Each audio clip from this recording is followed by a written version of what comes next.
Hello students, आज हम numericals करेंगे on the topic electric dipole and torque work done experienced by electric dipole in uniform electric field, right. और ये topics हम previous videos में discuss कर चुके हैं और आज हम इनके क्या करने वाले हैं, न्यूमेरिकल्स करने वाले हैं। तो इससे पहले आप प्रीवियस वीडियोस को देखो जिसके अंदर ये कॉन्सेप्ट है electric dipole and when the electric dipole is placed inside a uniform electric field then it experience a torque, then it can do some work, right. तो ये टॉपिक हम प्रीवियस वीडियोस में डिस्कस कर चुके हैं। तो आज हम उन्हीं टॉपिक्स के ऊपर न्यूमेरिकल्स करने वाले हैं।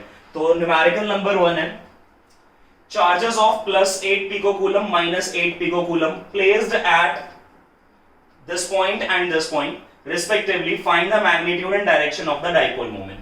तो हमारे पास दो चार्जेस हैं, किस पॉइंट पर प्लेस्ड है, इन दोनों पॉइंट्स पर प्लेस्ड है और ये दोनों पॉइंट्स y एक्सिस पर है। अगर हम सिस्टम को बनाते हैं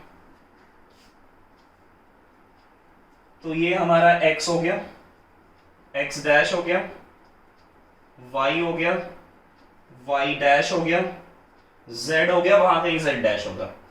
पहला पॉइंट जो है उसको हमने बोल दिया a और वो है 0 4 0 0 -4 0 और किस में है ये, सेंटीमीटर में। इसी तरह से एक पॉइंट और है b, वो है 0 4 0 और ये भी किस में है, सेंटीमीटर में। a पर है 8 पिकोकूलम का चार्ज प्लस 8 पिकोकूलम का चार्ज और यहां है -8 पिकोकूलम का चार्ज। तो इलेक्ट्रिक डाइपोल क्या होता है? Electric dipole consist of equal and opposite charges separated by a distance 2l। तो इन दोनों चार्जेस, ये दोनों चार्जेस कैसे इक्वल अपोजिट है, इन दोनों के बीच में जो सेपरेशन है वो हो गया हमारा 2l, यानी ये जो AB वाला डिस्टेंस है इसी को बोलेंगे 2l and it is equal to 4 ऊपर 4 नीचे, टोटल हो गया 8 centimetre, right. Electric dipole moment कैसे निकालते हैं? इलेक्ट्रिक डाइपोल मोमेंट के लिए फॉर्मूला होता है Q मल्टीप्लाइड बाय 2l, यानी इलेक्ट्रिक डाइपोल मोमेंट होता क्या है? Electric dipole moment is the product of magnitude of either charge and distance between the two charges, right. तो मैग्नीट्यूड दोनों में से किसी का भी ले लो, दोनों का कितना है, 8 पिकोकूलम। 8 पिको होता है 10 पावर -12, पिको होता है 10 पावर -12 इनटू 2l। 2l की वैल्यू कितनी है, 8 सेंटीमीटर। 8 और सेंटीमीटर को मीटर में करा तो 10 पावर -2 और डाइपोल मोमेंट आ गया हमारे पास 64 into 10 power -14 coulomb metre, right. Centimetre नहीं, कूलम मीटर, ओके। ये तो हुआ इसका मैग्नीट्यूड, ये क्या हो गया इसका मैग्नीट्यूड। अब हमारा ये जो डाइपोल मोमेंट है, electric dipole moment is a vector quantity, तो इसकी डायरेक्शन भी होगी। इसकी डायरेक्शन होती है -q to positive q, -q से पॉजिटिव q की तरफ। तो डायरेक्शन ये होगी, डायरेक्शन हम लिख सकते हैं अलोंग BA, राइट। तो ये था हमारा question number 1। Pause the video to note it down. Student question number 2 है, एक हमें सिस्टम ऑफ चार्ज दे रखा है और बोला जा रहा है कि इस सिस्टम का क्या निकालिए, नेट डाइपोल मोमेंट निकालिए, नेट टॉर्क निकालिए जो भी इसने एक्सपीरियंस किया है acting on the system. Acting on the system क्या क्या निकालना है, ये जो सिस्टम दिया है इसका नेट डाइपोल मोमेंट निकालना है, नेट टॉर्क निकालना है और इलेक्ट्रिक फील्ड कहां लग रहा है, uniform electric field is along the x axis. तो हमने दो एक्सिस दिखाई हुई है, एक वाई एक्सिस दिखाई हुई है, एक्स एक्सिस दिखाई हुई है। इलेक्ट्रिक फील्ड किस डायरेक्शन में, अलोंग द एक्स एक्सिस। तो ये मैंने एक लाइन बनाई है, इस तरह से एक्स एक्सिस पे हम पूरे फील्ड को दिखा सकते हैं। तो यानी डाइपोल कहां रखी हुई है, ऐसे दिखा सकते हैं ना, पैरेलल दिखा दो। तो ये सारी, ये जो सिस्टम है कहां रखा हुआ है, यूनिफॉर्म इलेक्ट्रिक फील्ड में रखा हुआ है। ये जो सिस्टम है कहां रखा हुआ है, यूनिफॉर्म इलेक्ट्रिक फील्ड में रखा हुआ है और यूनिफॉर्म इलेक्ट्रिक फील्ड की डायरेक्शन क्या है, अलोंग द एक्स एक्सिस। अच्छा देखो डाइपोल कैसे बन रहे हैं, यहां पर हमें पता है कि इक्वल एंड अपोजिट चार्जेस, ये दोनों इक्वल अपोजिट चार्जेस हैं। एक डाइपोल बना लिया, फॉर एग्जांपल ये जो डाइपोल की डायरेक्शन में ले रहा हूं इसको बोल दिया हमने, डाइपोल बना लिया इसने P1। Similarly negative to positive direction होगी और इसको बोल दिया हमने P2। तो इसका नेट निकाल लेते हैं। तो पहले ए पार्ट कर रहे हैं, ए पार्ट में क्या करना है, नेट इलेक्ट्रिक डाइपोल मोमेंट निकालना है। तो P1 की वैल्यू कितनी आएगी, P1 की डायरेक्शन मैंने मेंशन कर दिया O2A और यहां हो गई O2B। P1 की वैल्यू कितनी आ गई, चार्ज कितना है Q, मैग्नीट्यूड कितना होता है 2l। अब ये 2l का मैग्नीट्यूड, सॉरी डिस्टेंस जो भी 2l है वो दे रखा है क्वेश्चन के अंदर a है। तो P1 कितना आ गया, Q into a। Similarly P2 को भी निकाल लेते हैं, Q इंटू 2l होगा ये भी। और यहां भी 2l की वैल्यू कितनी हो गई, यहां भी 2l की वैल्यू कितनी हो गई, a हो गई, तो q इंटू ए। दोनों ही मैग्नीट्यूड कैसे हैं, बराबर, p बोल देते हैं, and both are equals to q into a. तो हमारे पास दो इलेक्ट्रिक डाइपोल मोमेंट है P1 and P2 which is inclined at an angle of theta and this theta is 90 degree. तो सिंपल यहां पर क्या करते हैं, हम P नेट निकालते हैं। कैसे निकालेंगे P नेट, P नेट निकाल देंगे under root component of x square component of y square. तो P नेट आया यहां से कितना आया, under root, along x axis कितना है P1 और अलोंग y एक्सिस कितना है P2। तो along x axis P1 square, along y axis P2 square. P1 की वैल्यू भी P है और P2 की वैल्यू भी P है। कितना हो गया, 2P स्क्वायर हो गया, और P स्क्वायर है तो P बाहर आ गया, कितना बचा, under root 2P। And what is the value of P, Q into a. What is the value of P, Q into a. तो P नेट आ गया हमारे पास under root 2Q into a. And we know that electric dipole moment is a vector quantity, तो इसकी direction भी बतानी पड़ेगी। अब दोनों कैसे थे, इक्वल थे। अगर दो फिजिकल क्वांटिटी इक्वली इंक्लाइंड होती हैं, अगर दो फिजिकल क्वांटिटी इक्वली इंक्लाइंड होती हैं, तो रिजल्टेंट क्या होता है, एंगल बाइसेक्टर होता है। एंगल बाइसेक्टर मतलब अगर ये 45 है, सॉरी 90 है, तो रिजल्टेंट जो होगा P नेट वो कितने पर होगा, 45 पे, ईदर विद P1 और विद P2। तो डायरेक्शन को हम अल्फा से दिखा देते हैं, कितना होगा 45 डिग्री विद P1 में लिख रहा हूं, P2 भी लिख सकते हैं। तो पहला पार्ट हो गया, राइट। पहले पार्ट में क्या बोला था, net dipole moment on the system, यानी जो हमारा सिस्टम था ये, इसमें नेट डाइपोल मोमेंट कितनी लग रही थी, तो कितनी आ रही है, अंडर रूट 2QA, और डायरेक्शन क्या है, अलोंग P1 से कितना बना रहा है, 45 डिग्री पर, ये इसकी डायरेक्शन हो गई। ये हुआ फर्स्ट पार्ट। अब करते हैं सेकंड पार्ट। तो P नेट हमारा निकल ही गया, ठीक है, नोट कर लें इसको। P1 हमारा निकल ही गया, राइट, P1 हमारा निकल गया, P1 कह रहा हूं, सॉरी, P नेट निकल चुका है, P नेट निकल गया हमारे पास। अब ये जो P नेट है, इस P नेट ने इलेक्ट्रिक फील्ड के साथ कितना एंगल बना लिया, इलेक्ट्रिक फील्ड के साथ बना लिया 45 डिग्री।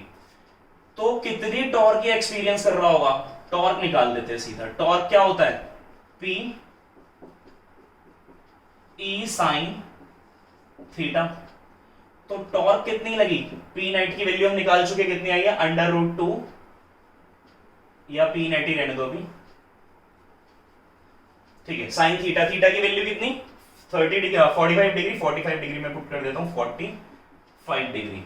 तो टॉर्क कितनी आई, टॉर्क कितनी आ रही है, P नेट कितना था, P net under root 2Q into a into E, sine 45 कितना होता है, 1 बाय अंडर रूट 2, रूट 2 काट दो, तो टॉर्क कितना आ गया, टॉर्क कितना आ गया, Q इंटू ए इंटू ई। अच्छा, टॉर्क कैसी क्वांटिटी होती है, टॉर्क भी तो वेक्टर क्वांटिटी है। टॉर्क अगर वेक्टर क्वांटिटी है तो इसकी डायरेक्शन निकालनी है। तो जब मैंने ये टॉपिक पढ़ाया था कि when electric dipole is placed in uniform electric field then it experience a torque. तो टॉर्क की डायरेक्शन के लिए मैंने बताया था कि आप क्या लगा लो, राइट हैंड स्क्रू रूल लगा लिया करो। राइट हैंड स्क्रू रूल कैसे लगा लिया करो, हमने टॉर्क ऐसे पढ़ा था, टॉर्क इक्वल टू होता है P vector cross E vector. तो P वेक्टर की डायरेक्शन में अपने फिंगर्स को रख दो, ये रख दी फिंगर्स मैंने, ठीक है, क्या रखा हमने, फिंगर्स को, ये रख दो या ये वाला पार्ट। तो कैसे, ऐसे रखेंगे, तो क्या करना है, E की तरफ घुमाना है। E का है नीचे, तो ये तो यहां घूम रहा है, इधर नहीं घूमेगा, तो क्या करना है, कैसे घुमाना है, राइट हैंड मैंने ऐसे रखा, ठीक है, इस तरह से रखा है राइट हैंड, और किस तरफ घुमाया मैंने, E की तरफ। यहां से किसकी तरफ घुमा दिया, E की तरफ घुमाना स्टार्ट किया। Then thumb indicates the direction of torque. एक बार फिर से कैसे निकालनी है टॉर्क की direction, right hand screw rule लगाना है, राइट हैंड स्क्रू रूल लगाना है, या राइट हैंड थंब रूल भी बोल सकते हैं। तो ये जो एजेस होते हैं, ये जो एजेस होते हैं, या तो ये वाले या ये वाले, ठीक है, तो इन दोनों को रखना है P पे। देखो अगर ऐसे रखते हैं तो E की तरफ इधर मोड़ना है ना, इधर नहीं मोड़ते, हम ऐसे मोड़ेंगे, राइट, ये पाम मोड़ना चाहिए, पाम मोड़ना चाहिए, ओके। तो ऐसे नहीं, ऐसे तो जाएगा नहीं क्योंकि इलेक्ट्रिक फील्ड डाउनवर्ड डायरेक्शन में। तो ये रखा मैंने डायरेक्शन, ये रखा मैंने डायरेक्शन, दिखाई दे रहा है, और E की तरफ मोड़ना स्टार्ट कर दिया, मुड़ गया।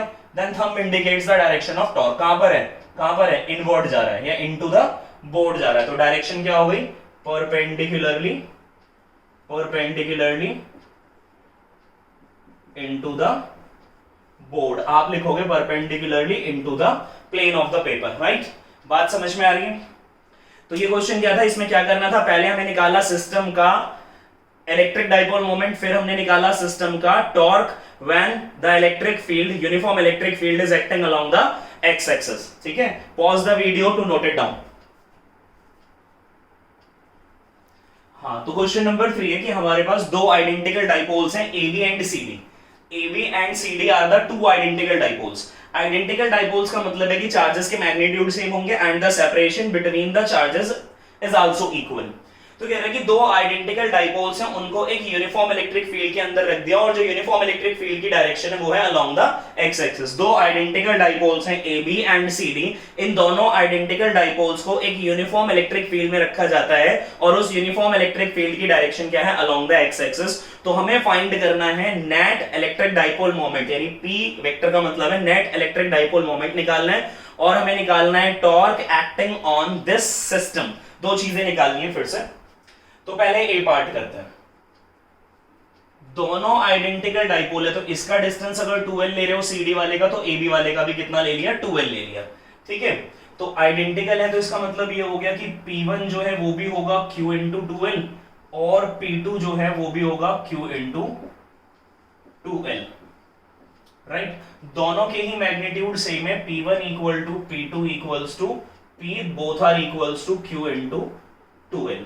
डायरेक्शन कहां पर है, इसकी डायरेक्शन क्या हो गई, इसकी डायरेक्शन हो गई negative to positive. Negative to positive यानी ये डायरेक्शन है B से A की तरफ, नेगेटिव टू पॉजिटिव C से D की तरफ, और इन दोनों के बीच में एंगल दे रखा 120 डिग्री। दोनों के बीच में एंगल दे रखा है 120 डिग्री। तो ये हो गया हमारा, अगर AB को आप बोल रहे हो P1, तो ये हो गया P1 और ये हो गया P2। तो P1 एंड P2 इसको लिख दिया, ये हो गया हमारा P2, इसको लिख दिया, ये हो गया हमारा P1। तो P1 and P2 are inclined at an angle of 120 degree. तो बेटे वेक्टर्स आपको बहुत अच्छे से आना चाहिए, जो चैप्टर नंबर 4 आपने 11th क्लास में पढ़ा था। तो ये वेक्टर्स के ऊपर बहुत सारे क्वेश्चन बेस्ड होते हैं, तो आपको उनका रेजोल्यूशन करना आना चाहिए, लॉ ऑफ पैरेललोग्राम आना चाहिए, डायरेक्शन निकालनी आनी चाहिए, ये सारी चीजें आनी चाहिए। अगर ये आती हैं तो क्वेश्चन बहुत आसान है। ठीक है, तो क्या करना है हमें, इसका रिजल्टेंट निकाल देते हैं। Both are inclined at an angle of 120 degree और दोनों की वैल्यू कितनी है, Q इंटू 2l। तो हमने निकाला P नेट, हमने निकाला P नेट, तो वो क्या हो जाएगा, square root of P1 square plus P2 square plus 2P1 P2 cos 120 degree, right. कितना आएगा अगर मैं P नेट निकालूं, यहां निकाल लेते हैं। P नेट हमने निकाला, P नेट कितना आया, square root of P1 square plus P2 square plus 2P1 P2 cos 120 degree. P1 P2 दोनों सेम है। अच्छा, क्वेश्चन ये नोट हो गया है ना, क्वेश्चन नोट हो गया, यहां इसे मिटा देते हैं। ठीक है, तो पता लग गया दो आइडेंटिकल डाइपोल्स हैं AB and CD, uniform electric field में रखी है, फील्ड की डायरेक्शन क्या है, along the x axis. Net electric dipole निकालना है और टॉर्क निकालना है acting on the system of this dipoles.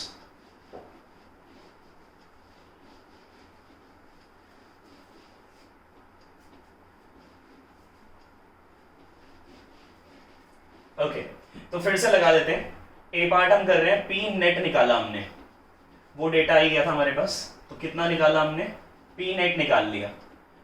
P net के लिए फॉर्मूला क्या हो गया, square root of P1 square plus P2 square plus 2P1 P2 cos theta, theta की वैल्यू कितनी है, 120 डिग्री। थीटा की वैल्यू कितनी है, 120 डिग्री।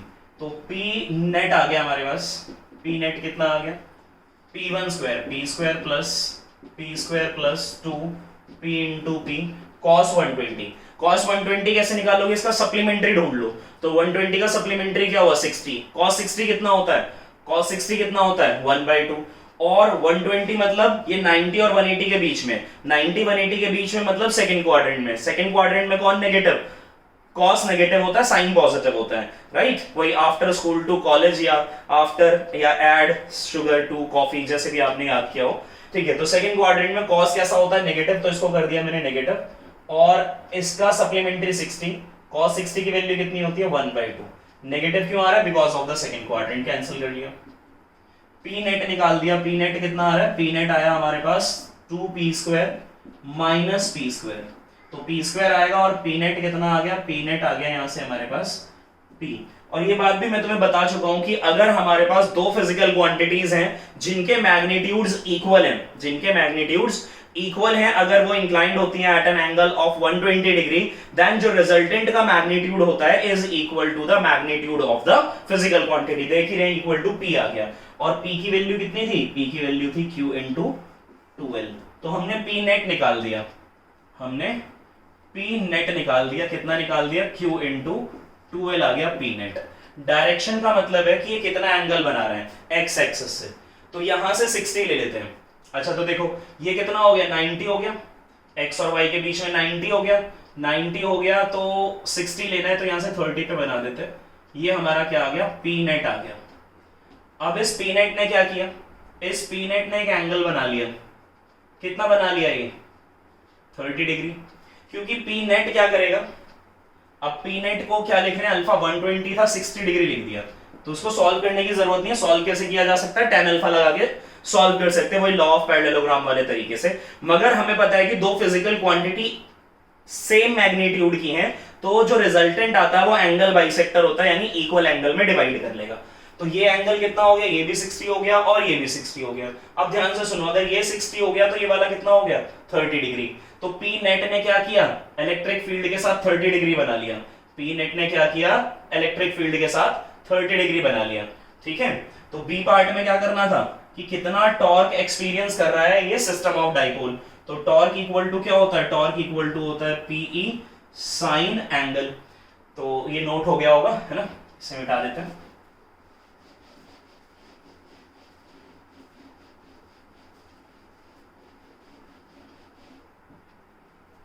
राइट, तो पीई साइन कितना 30 डिग्री।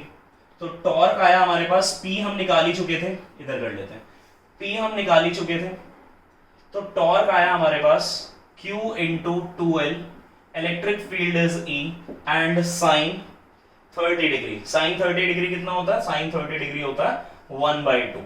तो टॉर्क इक्वल टू आया 1/2 Q into 2l, Q into 2l into E।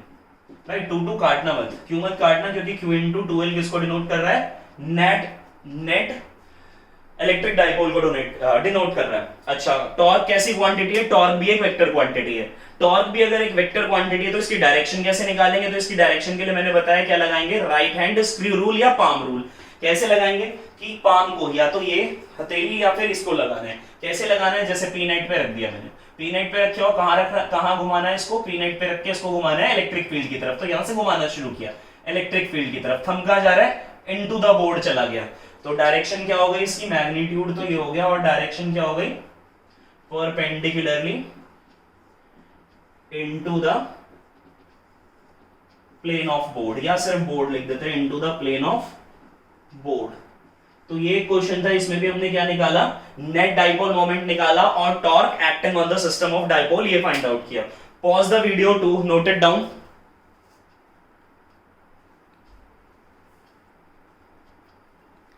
हाँ तो बच्चों क्या करना है, क्वेश्चन नंबर 4 में भी वही करना है कि एक सिस्टम दे रखा है, उसका क्या करना है, नेट इलेक्ट्रिक डाइपोल मोमेंट निकालना है, टॉर्क निकालना है acting on the system of dipoles. अच्छा, डाइपोल कैसे बनती है, equal and opposite charges separated by some distance. ये जो दिया हुआ है, this is an equilateral triangle, ये डिस्टेंस भी a है, ये डिस्टेंस भी a है और ये डिस्टेंस भी a है। If it is equilateral triangle तो all angles are equal to 60 degree. अच्छा, डाइपोल के लिए क्या होना चाहिए, इक्वल अपोजिट चार्जेस होने चाहिए। अगर माइनस है तो प्लस क्यू होना चाहिए, मगर कितना, प्लस 2q। माइनस है तो प्लस क्यू होना चाहिए, कितना, प्लस 2q। क्या इस प्लस 2q को हम ऐसे नहीं लिख सकते, q प्लस q, यानी एक माइनस q और एक प्लस q, एक डाइपोल बन गया इस डायरेक्शन में। एक माइनस q ये रहा और एक प्लस q ये रहा, और एक डाइपोल बन गया इस डायरेक्शन में। और ये एंगल कितना, 60 डिग्री। बात समझ में आ रही, कितना दिया था, प्लस 2q दिया था। तो प्लस 2q को ब्रेक कर लिया मैंने प्लस q में। तो जो प्लस q और माइनस q एक डाइपोल, और एक प्लस q एक माइनस q दूसरा डाइपोल। डाइपोल की डायरेक्शन क्या होती है, negative charge to positive charge, negative charge to positive charge. और इसको बोल दिया कि ये हो गया P1 और इसको बोल दिया ये हो गया P2। तो पहले ए पार्ट कर रहे हैं, नेट इलेक्ट्रिक डाइपोल मोमेंट निकाल रहे हैं। P1 की वैल्यू कितनी आ गई? P1 की वैल्यू आ गई Q इंटू 2L होता है, और वो 2L का डिस्टेंस कितना दे रखा है? A दे रखा है। सिमिलरली P2 की वैल्यू भी कितनी आ गई? P2 की वैल्यू भी आ गई Q इंटू A, और दोनों ही बराबर है, P1 equals to P2 equals to P and which is equal to Q into A। अच्छा, इसकी डायरेक्शन क्या होगी? इसकी डायरेक्शन कुछ इस तरह से दिखा दी, और इसकी डायरेक्शन इधर ही चलेगी, ये इधर आ गई। और फील्ड कहां पर है? Field is also along the x axis. तो ये जो मैंने ई वेक्टर बनाया हुआ है अलोंग द एक्स एक्सिस, ये फील्ड की डायरेक्शन को बता रहा है, ठीक है। और P2 की डायरेक्शन भी यही है। अब ये एंगल 60 डिग्री है, तो ये वाला एंगल कितना हो गया? ये भी तो 60 डिग्री हो गया। Vertically opposite angles are equal, यानी दो physical quantity inclined at an angle of कितना? 60 डिग्री। तो इसको कैसे सॉल्व कर दे? लॉ ऑफ पैरेललोग्राम लगा दो, या अगर दोनों का मैग्नीट्यूड सेम है तो √3 इंटू मैग्नीट्यूड आ जाएगा। 120 होता है तो इक्वल टू मैग्नीट्यूड आ जाता है, ये बातें पता होनी चाहिए, राइट। तो लॉ ऑफ पैरेललोग्राम के अकॉर्डिंग P नेट की वैल्यू कितनी आ गई? Square root of P1 square plus P2 square plus 2 P1 P2 cos कितना? 60 डिग्री, cos 60 डिग्री। तो यहां से हमने P नेट निकाल दिया। कितना निकाल दिया P नेट? स्क्वायर रूट, ये भी P है, ये भी P है, 2P इंटू P cos 60 1/2, 2 मैंने काट दिया, और P इंटू P स्क्वायर हो गया, P square P square P square कितने हो गए? 3P स्क्वायर हो गए। तो 3P स्क्वायर हो गए, तो 3 तो अंदर ही रह गया और P स्क्वायर बाहर आ गया, तो कितना है? √3P। टॉर्क निकालना है अभी। अच्छा, तो इसको मिटा देते हैं, क्वेश्चन तो क्लियर है। नेट P निकालना है और टॉर्क निकालना है acting on the system of dipoles. तो P नेट की वैल्यू आ गई हमारे पास, कितनी आ गई? P नेट की वैल्यू आ गई √3 इंटू P। P कितना था? Q into A, Q into A, ये निकल गई। बात करें अगर डायरेक्शन की, अगर बात करें डायरेक्शन की, तो कितना एंगल बना रखा है? ये दोनों के बीच में होगा ना, ये अगर हमारा रिप्रेजेंट कर रहा है P1 को, ये रिप्रेजेंट कर रहा है P2 को, दोनों कैसे हैं? बराबर हैं। दोनों बराबर हैं, अगर दोनों का मैग्नीट्यूड सेम है तो रिजल्टेंट क्या होता है? एंगल बाइसेक्टर होता है। तो इसका क्या कर दो? एंगल बाइसेक्टर डाल दो। इसका अगर मैं एंगल बाइसेक्टर डाल दूं, ये डाल दिया, तो ये हो गया हमारा P नेट। एंगल बाइसेक्टर डाल दिया, ये हो गया हमारा P नेट। तो P नेट इलेक्ट्रिक फील्ड के साथ कितना बना रहा है? ये तो टोटल 60 था, तो बाइसेक्टर है तो ये हो गया 30। इलेक्ट्रिक फील्ड के साथ कितना बना लिया? 30 बना लिया। तो बी पार्ट में क्या कह रहा है निकालने को? टॉर्क कह रहा है निकालने को। वो क्या होता है? P E sign angle between the electric field and the dipole moment. Torque के फॉर्मूले में जो थीटा होता है, एंगल होता है, वो किस किस के बीच का होता है? इलेक्ट्रिक फील्ड और इलेक्ट्रिक डाइपोल मोमेंट के बीच का होता है। तो इलेक्ट्रिक फील्ड और इलेक्ट्रिक डाइपोल मोमेंट के बीच में एंगल कितना लग रहा है? 30 डिग्री। तो टॉर्क के लिए नहीं निकालना कि पहले P1 के लिए अलग टॉर्क निकाला, P2 के अलग, फिर वो बहुत लेंथी हो जाएगा। जब हमें नेट पता है कि नेट टॉर्क, जब हमें मालूम है कि नेट इलेक्ट्रिक डाइपोल कितना लग रहा है, राइट, अगर हमें मालूम है कि नेट इलेक्ट्रिक डाइपोल इतना लग रहा है, तो उसी की हेल्प से टॉर्क निकाल दो। नेट टॉर्क निकल जाएगा acting on the system of dipoles, right. तो टॉर्क इक्वल टू क्या हो गया? P की वैल्यू डालना चाहते हो तो P की वैल्यू डाल दो, कितनी थी? Q into A into E is the electric field and sine 30 is 1/2। तो यहां से हमने टॉर्क भी निकाल दिया। तो टॉर्क कितना आया? टॉर्क इक्वल टू आ गया 1/2 Q into A electric field. Torque कैसी क्वांटिटी है? वेक्टर क्वांटिटी है, तो ये मैग्नीट्यूड हो गया। डायरेक्शन कैसे फाइंड आउट करेंगे? डायरेक्शन फाइंड आउट करने के लिए रूल है राइट हैंड स्क्रू रूल या राइट हैंड पाम रूल। तो डायरेक्शन क्या हमारी? इसके अलोंग राइट हैंड को रख दो, तो ऐसे रखा जाएगा इस बार, राइट। कैसे रखा जाएगा? ऐसे रखेंगे तो इधर घूमेगा, हमें क्या करना है? उल्टा रखते हैं, उल्टा, राइट हैंड है ना, ठीक है। तो ये रखा और इसको क्या करना है? ऐसे रखो, ठीक है, ऐसे रखो। ये रखा हमने, ये रखा हमने P की डायरेक्शन में और E की तरफ मोड़ दिया। ये रखा P की डायरेक्शन में और E की तरफ मोड़ दिया। कहाँ आ रहा है थंब? आउटवर्ड आ रहा है इस बार, ये देखो ना। ये रखा P की डायरेक्शन में, E की तरफ मोड़ रहे हो, थंब कहाँ आ रहा है? आउटवर्ड आ रहा है। तो क्या हो गई डायरेक्शन? इसकी डायरेक्शन हो गई, डायरेक्शन हो गई परपेंडिकुलरली आउट ऑफ बोर्ड, और आप लिखोगे perpendicularly out of the plane of paper.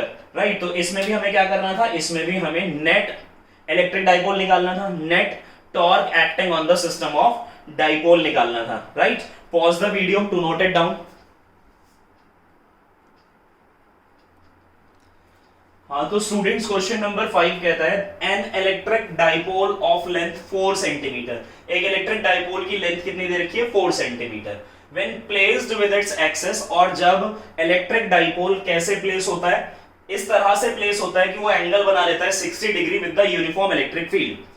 एक इलेक्ट्रिक डाइपोल जिसकी लेंथ 4 सेंटीमीटर है अपनी एक्सिस के साथ ऐसे प्लेस होता है कि वो यूनिफॉर्म इलेक्ट्रिक फील्ड के साथ 60 डिग्री का एंगल बना लेता है and experience a torque of 4√3 Newton. और जब इसे यूनिफॉर्म इलेक्ट्रिक फील्ड में रखते हैं तो वो इतना टॉर्क एक्सपीरियंस करता है।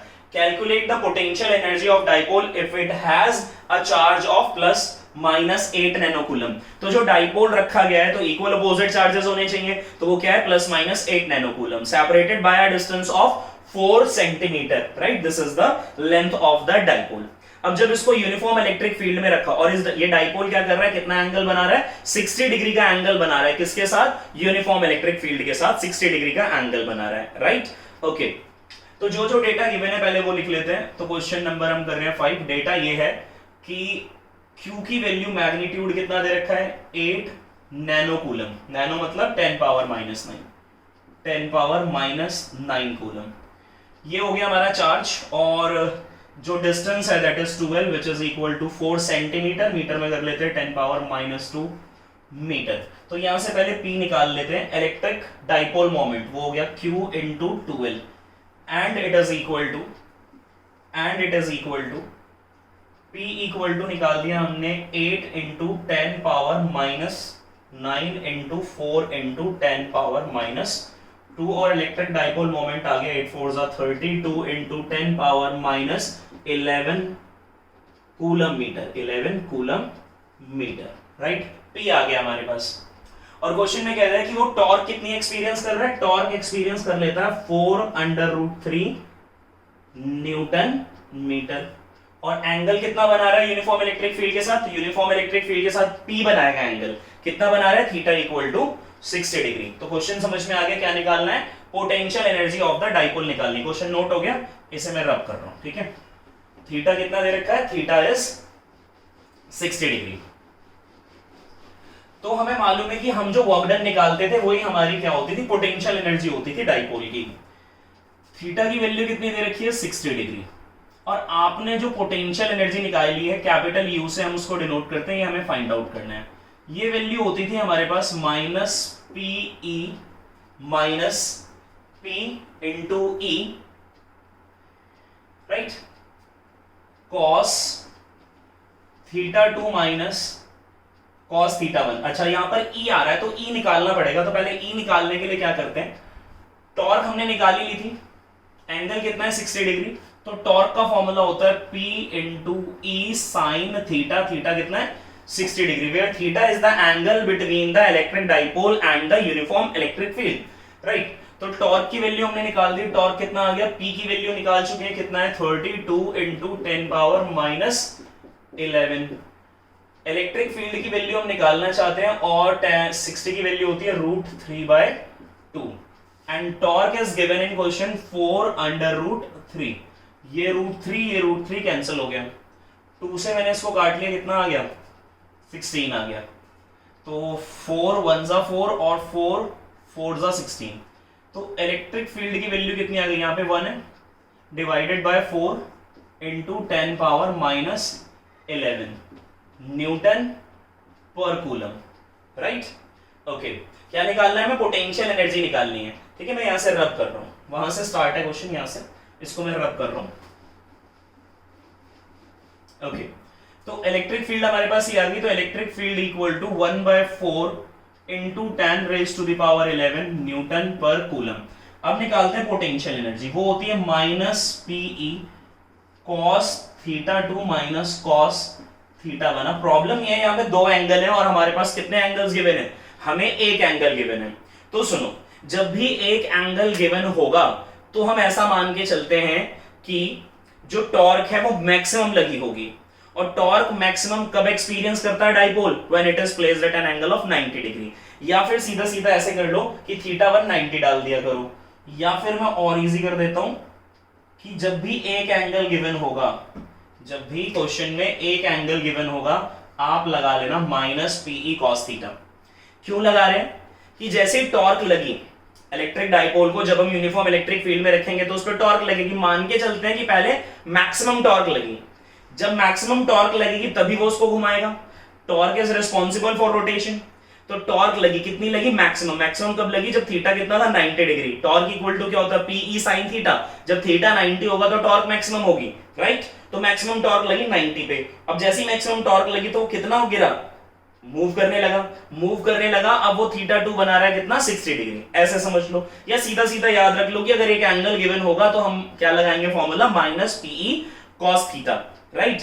ओके, तो माइनस पीई कॉस थीटा की वैल्यू निकाल देते हैं। इधर करते हैं, चलो इधर कर देते हैं। माइनस पी की वैल्यू कितनी है? पी की वैल्यू कितनी है? 32 इंटू 10 पावर माइनस 11 इंटू, और इलेक्ट्रिक फील्ड कितना है? इलेक्ट्रिक फील्ड है 1/4। निकाल रहे हैं potential energy. Minus 32 into 10 power minus 11 into 1/4 into 10 power 11 into cos theta. Cos theta, theta की वैल्यू कितनी थी? 60 डिग्री थी, राइट? तो ऑलवेज रिमेंबर, जब एक एंगल गिवन होगा फॉर्मूला लगाओगे minus PE cos theta. Reason behind that कि when the electric dipole is placed in the uniform electric field it experience a torque. जब टॉर्क लगेगी तो घूमेगा। अच्छा, कहां था पहले? 90 डिग्री। मैक्सिमम टॉर्क लगी उस पे तो वो घूमा कितना? 60 डिग्री, राइट? तो एक 90 लिया, दूसरा थीटा कितना ले लिया? 60 डिग्री। और 90 लेंगे तो दूसरा वाला पार्ट हट जाता है, या सीधा सीधा मैं बोल रहा हूं ये लगा लिया करो, ठीक है? तो फोर्सेस को काट दिया, कितना आ गया? 8 आ गया। फोर्सेस को काट दिया, कितना आ गया? 8 आ गया। तो आया -8। ये वाले पार्ट तो हट गए, माइनस माइनस करोगे कैंसिल आउट हो जाएगा। cos 60 की वैल्यू कितनी होती है? 1/2, और 2 से काट दिया, कितना आ गया? 4। तो कितनी आ गई? -4 जूल। ये आ गई हमारी potential energy of the electric dipole when the electric dipole is placed in uniform electric field making an angle 60 degree, right? तो pause the video to note it down. हाँ, तो बेटे क्वेश्चन नंबर 6 कहता है calculate the amount of work done in turning electric dipole moment 3 into 10 power is -8 coulomb meter from its position of unstable equilibrium to stable equilibrium in uniform electric field of 10 power 3 Newton पर coulomb. तो क्या करना है? हमें amount of work done calculate करना है। कौन सा amount of work done calculate करना है? जब इलेक्ट्रिक डाइपोल को यूनिफॉर्म इलेक्ट्रिक फील्ड में रखा जाता है तो वो अपने अनस्टेबल इक्विलिब्रियम की पोजीशन से स्टेबल इक्विलिब्रियम की पोजीशन तक टर्न होने में जो काम करती है, वर्क करती है, वही कैलकुलेट करना है, राइट? तो हमें मालूम है कि अगर हम किसी यूनिफॉर्म इलेक्ट्रिक फील्ड को, एक इलेक्ट्रिक डाइपोल को यूनिफॉर्म इलेक्ट्रिक फील्ड में रखते हैं तो उस पर टॉर्क लगता है, टॉर्क उसको घुमाता है, तो एक वर्क डन हो जाता है। And this work done equal to minus PE cos θ2 minus cos θ1। ये कब लगाना है? जब दोनों एंगल गिवन हो, और जब एक एंगल गिवन हो तो इससे पहले वाला क्वेश्चन देख लेना, ठीक है? तो वर्क डन इक्वल्स टू कितना हो गया? Minus P. पी की वैल्यू क्वेश्चन में गिवन है 3 into 10 raised to the power -8 into E की वैल्यू भी पता है 10 पावर 3 cos θ2। अब ध्यान से सुनो, पहले क्या था? पहले क्या पोजीशन थी? कैसे टर्न कर रहा है? From its position of unstable equilibrium. तो पहली पोजीशन क्या? अनस्टेबल इक्विलिब्रियम कब होता है? When theta equal to 180 degree. यानी अगर इलेक्ट्रिक फील्ड की डायरेक्शन, या बोल दें electric dipole is anti parallel to the electric field, right? जो डायरेक्शन है या जो एंगल है वो कैसा है? 180 डिग्री है। तो 180, और किस पोजीशन पर आता है? Stable equilibrium. स्टेबल इक्विलिब्रियम कब होगा? जब इलेक्ट्रिक डाइपोल मोमेंट की डायरेक्शन और इलेक्ट्रिक फील्ड की डायरेक्शन सेम होगी तो स्टेबल, और अगर अपोजिट होगी तो अनस्टेबल। अभी कैसी है? सेम। स्टेबल है ना, तो सेम 0 डिग्री डाल दिया। वर्क डन इक्वल्स टू आया -3 into 10 raise to the power -8 plus 3 करा -5 हो गया। cos 180 डिग्री, cos 180 डिग्री कितना होता? -1, 1 होता है, cos 180 -1 होता है, cos 0 1 होता है। कितना है? -2, -2 से -3 को कर दिया, -2 से -3 को कर दिया, कितना हो गया? 6 × 10⁻⁻5 यूनिट हो गई इसकी जूल्स, राइट। तो ये जो क्वेश्चन हमने किए इलेक्ट्रिक डाइपोल पर, electric dipole moment, torque and work done, तो इन न्यूमेरिकल्स बहुत इंपॉर्टेंट थे, प्लीज इन्हें ट्राई करना। और इसके अलावा और कोई क्वेश्चंस इसी से रिलेटेड हो तो करना, और मुझे कमेंट कर देना अगर कोई क्वेश्चन नहीं होता है तो, ठीक है। अगर आपको ये वीडियो पसंद आया तो लाइक करें, शेयर करें और चैनल को सब्सक्राइब करें। Thank you very much.